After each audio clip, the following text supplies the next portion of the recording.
Life is strange. Oh, wait, no, hang on. Sorry, I wasn't making a joke or anything. I was actually talking about the video game series Life is Strange. Currently, there are 3 main installments with a 4th one about to come out and 2 DLCs. For the sake of simplicity of this video, I'm only going to be talking about the main installments instead of the DLCs. Sorry about that. Anyways, now, you're probably wondering, what is Life is Strange? Well, Life is Strange is an interactive film where each of the installments are filled with so much action, drama, adventure, mystery, and all kinds of other things. But even though they're filled with all these things, they're also very different in a lot of ways, with their own challenges, with their own story, with their own plot, with their own characters, and even with their own powers. Now, your question is probably, wait, hang on. What do you mean by powers? What kind of powers do we have? Well, I'll get to that here in a little bit. But first, I'm probably going to answer the second most asked question. What are these games about? Well, that's a bit of a hard thing to say because since there are 3 video games out there, or 3 installments, and the 4th one about to come out, it depends on which one of them you're playing. Since each one of them has their own set of challenges and stories and their own characters, each one of them is vastly different from the last one, and that's what I mostly love about the video games. Now, in the first Life is Strange video game, you're playing to try and save your hometown, Arcadia Bay, from this massive storm that's about to go and destroy it. In the second game, you're playing as like 2 different people, but you're trying to escape the police by heading down into Mexico. Now, in the third game, you're trying to just live life, but you end up seeing your brother die in front of you, and then now you have to go and try and figure out who all was responsible for his death. I know this sounds very traumatic, and believe me, it is very, very traumatic. Anyways, let's just get right into the third question here, huh? Now, what are the powers that these people have? Well, that also depends on which game you're playing as well. In the first game, you're playing as Maxine Caulfield, an art student who's trying to become a professional photographer with the power of time on her side. Not only can she rewind and stop time, but she can also see into the future, and she could travel into the past by focusing on these Polaroid pictures that she's basically been taking all her life. I know that may seem a bit of a convenience, but honestly, I think that's a great way to have someone have like some sort of time travel powers instead of like some other random, much harder way to explain how she can do that. Anyways, in Life is Strange 2, you're playing as Daniel and Sean Diaz, brothers who are trying to escape the law and trying to escape down to Mexico. Now, Daniel Diaz has the power, the younger brother, Daniel Diaz, has the power of telekinesis. He can move whatever objects he wants, he can make people do whatever he wants, and like all kinds of other things as well. It's a very scary power to have, in my opinion, especially for like such a small, young person to have. Like, it's very scary.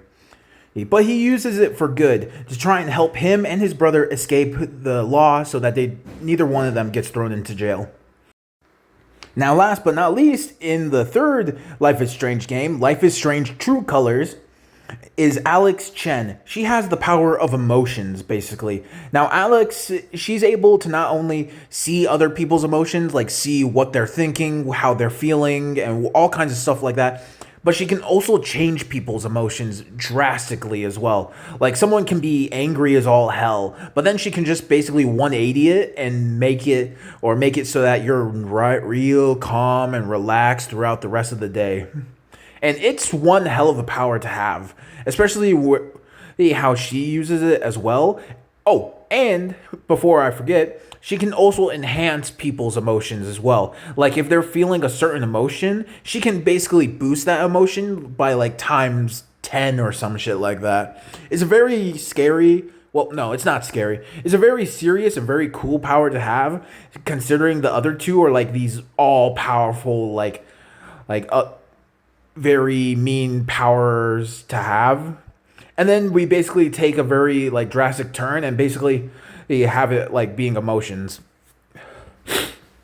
Sorry, I'm a bit stuffy. Anyways, Now, I guess I should be talking about the fourth game that's about to come out, Life is Strange Double Exposure.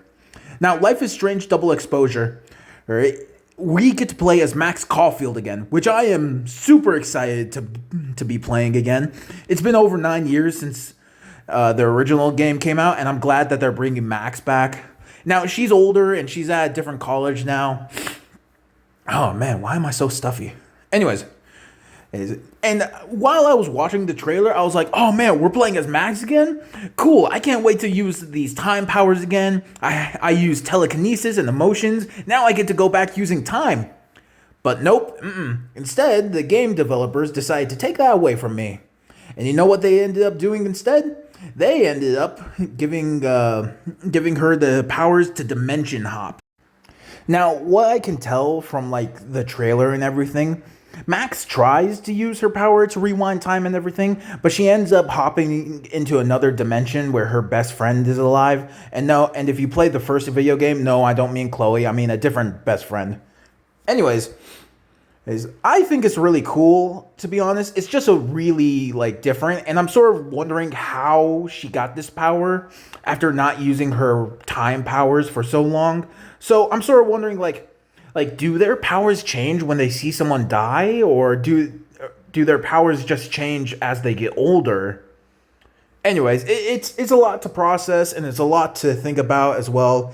And I'm still trying to wrap my head around this whole situation, really. So yeah. Overall, though, if you have not played the Life is Strange series, I definitely do recommend it. Even playing the DLCs, which I'll talk about in a later video, maybe. Yeah, overall, though, these games are filled with so much stuff, and they make me so emotional playing them, and they do fill me with a lot of trauma, of course. But anyways, this game series is amazing. I've loved it since the first one came out, and I've been loving each of these games each time they do come out and everything. And I'm so excited to be playing the Life is Strange Double Exposure when it comes out in October. Anyways, guys, I hope you enjoyed this video. Make sure to hit the like button, also comment, share, subscribe, all that. And I hope to see y'all later. Goodbye.